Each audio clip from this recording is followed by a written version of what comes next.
Sinimula nang ipadispose ng Bureau of Customs ang mahigit 100 container van na ang laman ay mga nakumpiska at nabubulok ng karne.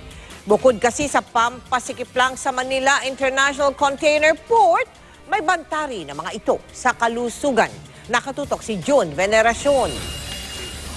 Disyembre ng nakaraang taon nang madiskubring may halos 4 na milyong kilo ng nabubulok na karne ang nakatenga sa loob ng Manila International Container Port. Makaraan ng 7 buwan, sinisimula na ang pag-dispose sa mahigit 170 container ng nabubulok na karne na inabandona sa pantalan. Sa ilalim ng proseso ng rendering, mistulang isinasalang sa malaking pressure cooker ang karne.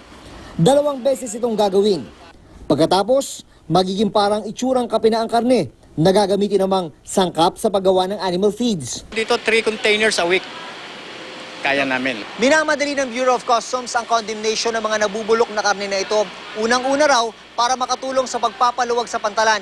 At pangalawa, para maiiwas ang kanilang mga tauhan sa posibleng sakit na maaring idulot ng tonedadang nabubulok na karne. Sinimulan ng disposal kasunod ng utos si Customs Commissioner Nicanor Faeldon kay Deputy Commissioner Jesse De Leosa na linisin ang mga overstaying na abandonadong shipment sa pantalan. The Bureau of Customs is not actually paying for this condemnation. No, walang bayad ito.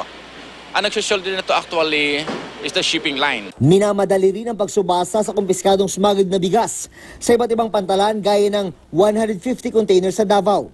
Ang problema, presyong feeds na lang ang mga ito dahil nabulok na sa tagal na nakatenga. Nabisto rin na may mga container na kalahati na lang ang laman.